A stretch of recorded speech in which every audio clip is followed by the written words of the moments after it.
Your Excellency, the 71st United States Secretary of State, Antony Blinken, distinguished members of the Nigerian and American delegations present, ladies and gentlemen of the press, good evening.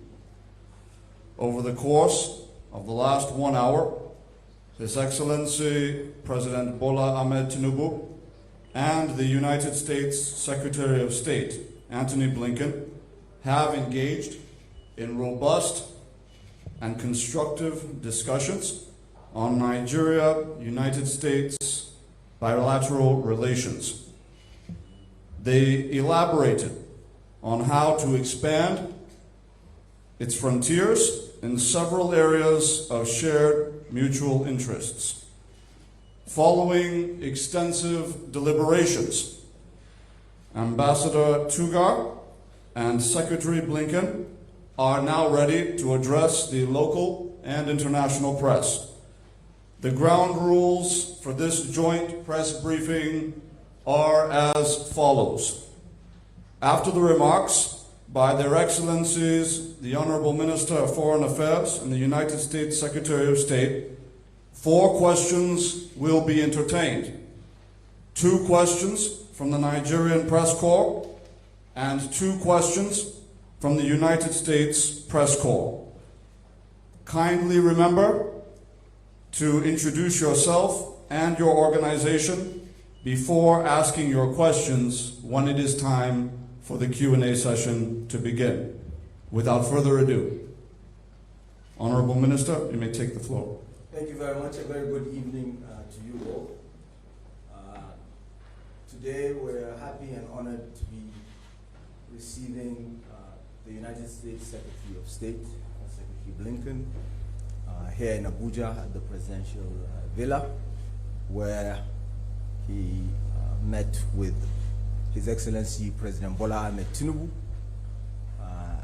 along with my good self and a number of my colleagues, honorable ministers. And during the course of that meeting, several issues were discussed of a bilateral nature, as well as multilateral nature. They ranged from food security to agriculture, to pharmaceuticals, to security itself in the region. And I have to say that the discussions were very fruitful, and the decision was also made that a number of these issues, upcoming Nigeria-US binational commission, that is, if I'm correct, coming up between the 11th and the 13th of March. So that's around the corner.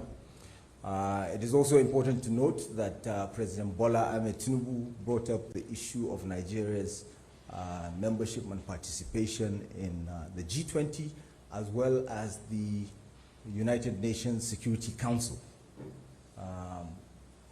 As we're all aware, Nigeria is the most populous nation on the African continent.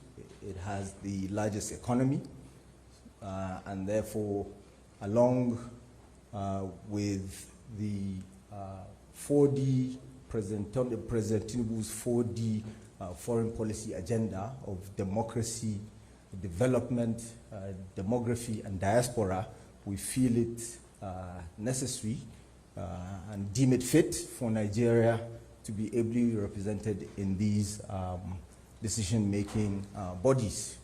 And we're aspiring for that. To paraphrase the late Moshood Abiola, you must not shave a man's head in his absence, because by some accounts, as many as 60% of the resolutions passed by the UN Security Council in one way or the other related to Africa. So Africa needs to be represented. I'll stop here for now to allow Secretary Blinken to expatiate further. Thank you. Thank you. Thank you very much. And good evening as well to everyone. Minister, thank you so much for your engagement today, and in fact every day, as we're working so many issues that we share in common. And for me, it's great to be back in Nigeria. I mentioned to the President, actually this is my third visit as Secretary of State, because one of the very first things I did as Secretary was to visit Nigeria virtually. Remember the days when we weren't traveling because of COVID, but one of the first things that we did do was organize a virtual visit here to Nigeria. Then I came here the following year, and it's very good to be back here today.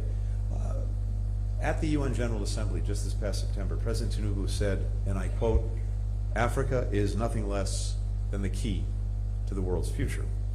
I'm here at Nigeria at President Biden's behest, and earlier this week we were in Cabo Verde, in Cote d'Ivoire, and we'll be going on to Angola, because we share that conviction. Africa has shaped our past, it is shaping the present, it will shape our future.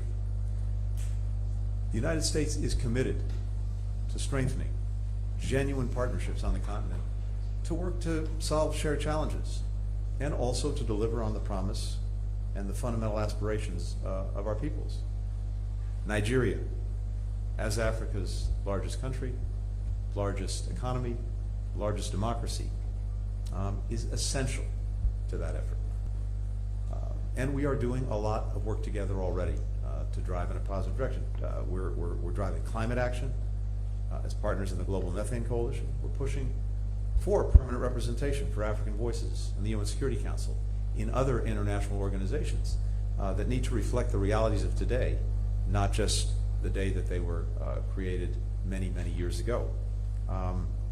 We're working and collaborating to support the development and use of artificial intelligence for good with 30 other Atlantic countries. We're driving blue economic development, environmental protection, science and technology exchange through a new partnership for Atlantic cooperation. Today, as the Foreign Minister mentioned, with President Tinubu, with the Foreign Minister and other colleagues, we spoke about a range of common priorities, including our focus on accelerating economic growth and opportunity here in Nigeria. This is a place of extraordinary innovation, extraordinary dynamism. I've had the opportunity to visit many times over the years. I've seen that each and every time, and I expect to see more of that in Lagos tomorrow. American entrepreneurs, American companies are eager to partner with and invest in Nigeria's economy, particularly in the tech sector. We have tech giants that are teamed up with Nigerian partners to help meet President Tinubu's 1 million digital jobs initiative. Other companies are hard at work laying undersea cables, using satellite technology to expand access to the internet. Our tech incubators are fostering Nigeria's next startups. Our venture capital companies are working to finance them. So we want to work in partnership to help drive Nigeria's technological revolution, which is creating jobs, it's growing businesses, and it's spurring innovations in both of our countries. Because one of the things we've learned from these partnerships is that it benefits us as much as any place or any company that we're investing in. We're learning a lot from it, we're getting a lot from it. And one of the initiatives that President Biden laid out, the Digital Transformation with Africa initiative, we see as particularly, and it's a particular area of focus for us. Now, Nigeria offers real, clear, compelling opportunities for investors. At the same time, I think it's no secret that there remain some long-term challenges that need to be overcome to really unlock the full potential. Tackling corruption, making it easier for foreign companies to repatriate capital, these will all pull in a transformative direction and pull in transformative investment. I know that President Tinubu is focused on these challenges, and we also welcome his very bold economic reforms to unify the currency and fuel subsidies. We also recognize that in the short term, these reforms created pain for vulnerable communities. I spoke about some ways that the United States can support Nigerians while the government carries out these essential reforms and works to protect those who may, again, in the short term, be negatively affected. We also discussed our very consequential work on public health, something that the Minister mentioned. One of the things I must say as an American I'm proudest of is PEPFAR, initiated by President Bush, carried on by successive presidents of both parties. Over the last 20 years, PEPFAR has saved well over 20 million lives and changed for the better many more. Over the last 20 years, we've invested $8.3 billion in HIV and tuberculosis prevention, care and treatment, and in strengthening the public health system, reaching millions of Nigerians. And that effort will continue. Our partnership is also strengthening Nigerian institutions to innovate and lead the region's public health response. Tomorrow, as I mentioned, we'll be in Lagos. I'll get a chance to visit the Institute of Medical Research here in Nigeria to learn more about the achievements that the government has made to respond to HIV, to respond to COVID-19, to respond to tuberculosis, to respond to other infectious diseases. With assistance that was provided through the PEPFAR platform, our U.S. Agency for International Development as well, and the Centers for Disease Control, and the U.S. National Institutes for Health, the NIMR has developed world-class laboratories that are making significant differences in Nigeria's work to detect and to combat disease. On security, which we also discussed at some length, the United States is determined to be and remain a strong security partner for Nigeria. I want to extend the condolences of the American people to all Nigerians who were affected by the horrific attacks over the Christmas weekend. We mourn their loss and all killed in recent attacks, including, by the way, staff from our United States mission, locally employed staff and 4 police officers who were killed in Anambra last May.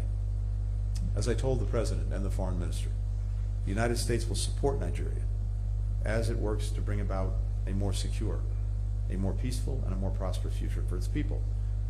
Fundamental to this outcome is an investment in the foundations of an inclusive democratic society, a focus on equal opportunity for all, regardless of ethnicity, religion, or any other group distinction. That helps build the social cohesion that also deters banditry, deters terrorism, deters violent extremism. I also shared how our own experience in combating terrorism around the world over more than 20 years has highlighted just how important civilian security, human rights, and accountability are to achieving genuine and enduring security. We've had to learn our lessons in doing this, and it's important to us to share our own experience with our friends and partners. We also discussed challenges to democracy and security in West Africa. We very much appreciate Nigeria's leadership in ECOWAS to try to move to a return to the constitutional order and democracy in Niger after it's been disrupted. And we talked about building on the important summit that President Tinubu shared in December to try to see Niger get back onto the constitutional path. Many other things that we covered in the conversations we had. As the Minister mentioned, we have our Binational Commission meeting in a very short time to focus both on bilateral issues between us, but also to focus on our common regional and global agenda, because one of the hallmarks, I think, of the relationship between our countries is that increasingly not only are we focused on our bilateral work, but also on regional and indeed global challenges. And that's a source of great strength, I believe, for both our countries. This is an incredibly dynamic and consequential time for our partnership. I'm grateful to the Foreign Minister and to President Tinubu for the opportunity to be here in Nigeria. Thank you. At this juncture, the session for question and answer will commence. As I mentioned earlier, there will be 4 questions entertained, 2 from the Nigerian Press Corps and 2 from the United States Press Corps. They will be handled from one press corps each to the next. And I will begin by calling on Adesua Omoruwan of Arise News, Nigeria. Thank you very much, Jesse. Foreign Minister, Secretary Blinken, can I just say that you missed watching the better football game at AFCON yesterday, where our Super Eagles emerge victorious and not the game you saw in Abuja, where Ivory Coast was, suffered a crushing and crashing out defeat. But to my question, I just thought I should put that out, Mr. Secretary. Secretary, the U.S. has demonstrated its willingness to support the likes of Ukraine and other embattled democracies when threatened by anti-democratic powers. In line with this, Nigerians have asked the question why similar levels of support in terms of hard equipment, financing, and intelligence are not provided at a similar scale with a similar level of urgency, given the fact that there is a clear attempt by some powers to create a belt of dictatorships at the expense of democracy in the Sahel. And permit me, Mr. Secretary, why is the U.S. and its allies not showing the same level of concern, considering the level of insecurity and infrastructural devastation present in some regions in Nigeria? You have just said some of your workers were affected in the recent killings, and you have reassured President Bola Tinubu. But Nigerians will wonder why it seems as if the U.S. and its allies are less concerned about the sustenance and development of democracies in Africa compared to the democracies in Europe, like we see you do. Thank you very much. Thank you. Let me start by saying that we are very impressed with the Super Eagles. And of course, as a good diplomat, I'm not going to pick sides, but we wish very well for the Super Eagles as they move forward in the tournament. Let me say this in response to the, I think, very important question. I have to tell you, we are intensely focused on challenges to security in the region, in the Sahel, intensely focused because of the impact that it's having on our friends and partners, intensely focused because of the broader impact that insecurity can have on all of us, including the United States. And we've already talked a little bit about Niger, where the leadership that President Tinubu is showing through ECOWAS, we hope can make a difference in restoring the constitutional order and restoring a critical partner in trying to find security in the region. One thing I can also say is this: as some countries have looked to various ways of providing security, including going to partners like the Wagner Group, what we've seen is actually the problem getting manifestly worse and worse and worse. You see the exploitation of people and resources by Wagner. We've actually seen violence and extremism in the countries where it's been operating go up, not down. In fact, go up dramatically. Having said that, it's important that we be working to support our partners who are trying to find effective ways of fighting insecurity.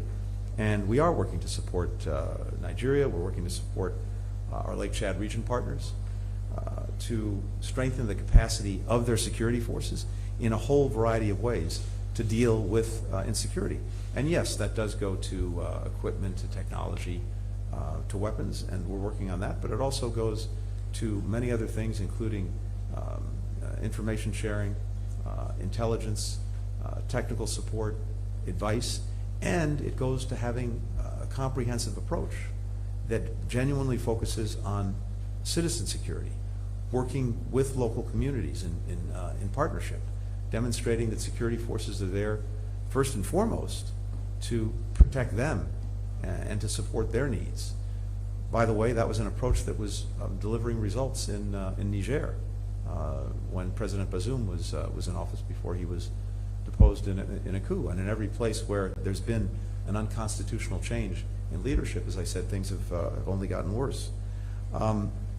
So when you look at what we are doing, we're providing assistance through a variety of means, through our diplomacy, engaging with other countries, through our security assistance, through police and military and justice program reforms, which are vital, through dialogue efforts, through development programs. All of these things work hand in hand. Now, it's also vitally important from our perspective and the perspective of our Congress that there be a focus on making sure that civilians are protected, that humanitarian considerations be taken into consideration and into concern as all of these efforts are underway. And that's part of our dialogue and conversation too with our partners in Nigeria and elsewhere in the region. Hands up from the United States Press Corps, those who would like to ask a question. Please introduce yourself. Thank you very much. I'm Sharif from Jeune Afrique and the Africa Report. I have a follow-up question to my Nigerian colleague's question. You're meeting today as the Sahel is increasingly fragmented, as you know. I was wondering if you think West African leaders and their Western allies should engage with coup leaders. You know, Presidents Biden and President Tinubu are both reluctant to accept the coup in Niger, understandably. But does that risk, you know, pushing the junta into the hands of the Russians, just like Mali and Burkina Faso? Thank you. Look, I don't think these two things are inconsistent. We, of course, don't recognize what happened in Niger or in other countries where a coup has taken place. And in fact, we clearly declared the fact that there had been a coup. The question is, what is the most effective way to get back on the democratic track, in the case of Niger, to return to the constitutional order? And that also involves some engagement with those who perpetrated the coup, which is exactly what ECOWAS has done, what President Tinubu has done, what we've done in engaging with the CNSP and setting out what is necessary if Niger is to once again enjoy the relationships that it had with all of us, including assistance, including cooperation on counterterrorism, including other forms of support. So I don't think these things are inconsistent. And as I mentioned, back in December, there was a very important meeting between ECOWAS, chaired by President Tinubu, and those responsible for the coup in Niger, to just be very clear about what we're looking for, what the region is looking for, what ECOWAS is looking for, what the international community is looking for, to get Niger back on track. Now, we'll see if that produces results, but I think being very clear about what happened, very clear about what we're doing about it, but also having the appropriate engagement is necessary to see if we can move this to a better place. The second question from the Nigerian Press Corps. Please raise your hand. All right, go ahead and introduce yourself, please. Good evening, ladies and gentlemen. My name is Stephen Angulu. I write for the Punch newspapers. Secretary Blinken, the policies of President Bola Tinubu seem to align closely with many prescriptions and recommendations of the World Bank and Western allies. They include policies such as the removal of long-standing subsidies on petrol, and of course the unification of the foreign exchange rates, amongst others. Nigerians anticipated a reciprocal boost in infrastructural investment and US dollar liquidity injection, the kind seen in Egypt, Ethiopia, Israel, and others. But that has not been forthcoming. President Joe Biden launched the Build Back Better World program for infrastructural investment in developing countries. Now, what can you tell Nigerians about the extent of investment across sectors that the United States is ready and willing to commit to the Nigerian economy? And what encumbrances, if any, do you see in the way of tens of billions of dollars worth of investment in infrastructure and the US dollar denominated liquidity? Thank you. Thank you very much.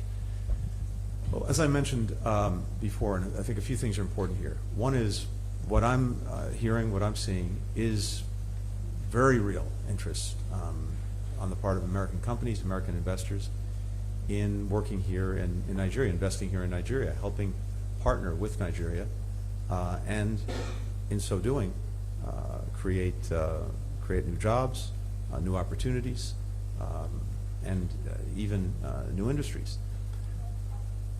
This is a big focus of our binational commission and the work that we're doing together.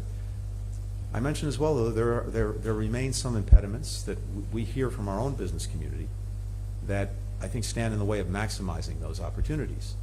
One is the repatriation of capital. This is important. I know the central bank governor is working on that. And second is the ongoing effort to combat corruption, because companies that come in and invest want to make sure that they're going to be investing with a fair and level playing field. And corruption, of course, is a big impediment to that.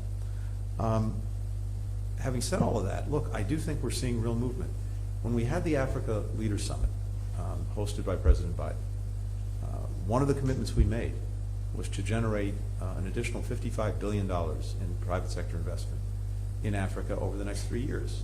Well, here we are 1 year after the summit, and we are 40% of the way to achieving that goal. By 2 years out after the summit, based on the trajectory we're on now, we'll be at 70% of that goal, and we will achieve the goal in the 3 years as President Biden set out. That's just one, albeit an important manifestation, not only of our commitment to generating more private sector investment, but actually to doing it. And as President Tinubu and I had a chance to discuss this, I think there are responsibilities on all sides. One, as I mentioned, are the things that can be done here in Nigeria to create the best possible climate for investment. But two, on our end, is to use all of the tools of government that we can to support that, because for the United States, as much as we are doing with assistance programs of one kind or another, as much as we are doing as being the leading contributor by far to virtually every United Nations program that helps other countries, and that may not be so known to people because it may have a United Nations label on it as opposed to a USA label on it, there is more that we can, and President Biden is doing, to help us generate private sector investment, which is really the comparative advantage that we bring. And that includes using some of the tools in our government that have not been used as effectively before to support the private sector in terms of risk investment, in terms of supporting in one way or another the investments with insurance, with participation. We have tools like the Development Finance Corporation, like the Export-Import Bank and others that are now working together in ways that they haven't before and firing on all cylinders. It's a whole of government approach to trying to generate and target private sector investment. One last thing. I'm convinced more than ever before that in Africa in general, in Nigeria in particular, because of its extraordinary strengths, so much more can and should be made in Africa for Africans, but also for the entire world. I think there are tremendous opportunities here, for example, in the pharmaceutical sector to make things here in Nigeria. But that also requires doing things like strengthening the regulatory agencies that are responsible for overseeing something as complicated and as challenging as pharmaceuticals. And also, so that Nigeria can be an exporter to other countries in the region, harmonizing regulations and rules with other countries in the region. So there's a lot of work that goes into this, but the foundation is there, the intent is there, the energy is there, as we both do what's necessary to create the strongest possible environment for investment here, to maximize the tools that we have at our disposal to support private sector investment. I think you'll see that moving forward in very significant ways. Permit me, Your Excellencies, to remind the participants present here that following the next question and answer, this session will come to a close. And the reason why I mention this now is because it is important that everyone remain seated while the United States Secretary of State and the Honorable Minister of Foreign Affairs depart from this hall. Without further ado, I invite the next question from the U.S. Press Corps. Thank you. Good evening. Michael Crowley with the New York Times. Secretary Blinken, you have said that among the principles the U.S. Believes in for the aftermath of the conflict in Gaza One of them is that Israel must not create buffer zones or change the size of Palestinian territory within Gaza. There's some reporting and indications that Israel may in fact be beginning to do that now. I wondered, first, do you believe that to be the case? Are you seeing those indications that Israel may be trying to create buffer areas? And if that is the case, what might the Biden administration be trying to do to prevent that? Mr. Minister, my question for you also relates to the conflict in Gaza. Nigeria has supported a ceasefire in Gaza at the United Nations. The United States does not support a ceasefire in Gaza, and I wonder whether that difference in position and the U.S. position toward the conflict in Gaza might be causing any harm to America's image within your country, where there have been demonstrations in support of the Palestinians and calls for a ceasefire. Thank you both. Michael, I'm happy to start. So, as you said, we've been very clear going back some months now about some basic principles when it comes to the way forward for Gaza and more broadly. And with regard to Gaza, we've been very clear our opposition to the forced displacement of people. We've been very clear about maintaining, in effect, the territorial integrity of Gaza, which is what you've alluded to, and a number of other critical principles, including Palestinian governance of Gaza, reunified with the West Bank, etc. Whether there need to be, and it's appropriate to have, transitional arrangements as Israel reduces the intensity of its military operations in Gaza and ultimately brings them to a conclusion in order to both ensure its security, to make sure that October 7th can never happen again, and then get to a place where we have more permanent arrangements that go to the governance of Gaza, the security of Gaza, the redevelopment of Gaza. I think that's one question, but we've been very clear about opposing any permanent change to Gaza's territory configuration. Now, one thing that's also very important, you've had in Israel hundreds of thousands of people in the south and in the north taken together who've been forced because of insecurity to flee their homes. Of course, people in southern Israel adjacent to Gaza after October 7th, as well as people in northern Israel because of insecurity coming from the border with Lebanon. And it is totally appropriate and something we support, that those people be able to return to their homes and that the necessary security arrangements be in place to give them the confidence to do that. So, again, if there need to be transitional arrangements to enable that to happen, that's one thing. But when it comes to the permanent status of Gaza going forward, we've been clear, we remain clear about not encroaching on its territory. Thank you. The issue of Gaza is one that President Tinubu brought up during the course of the discussions, and it was deliberated upon. It was discussed extensively. The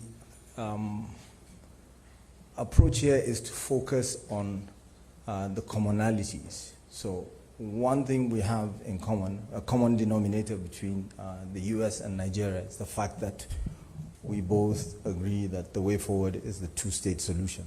And I think that's not in doubt. Having said that, of course, each country behaves with regards to foreign policy with the influence of its domestic politics and domestic influences. So it's not surprising that Nigeria, of course, has been from the get-go very expressive with regards to the issue of proportionality of violence. The Israeli approach, in Gaza, we've expressed concerns, which is why I was part of a 7-member committee of foreign ministers that that went round to world capitals, calling for a cessation of fire. So that remains, but we focus on the commonalities, not on the differences. Thank you. This session has come to a close. Please remain seated. Please remain seated as their excellencies, the principals, depart the hall.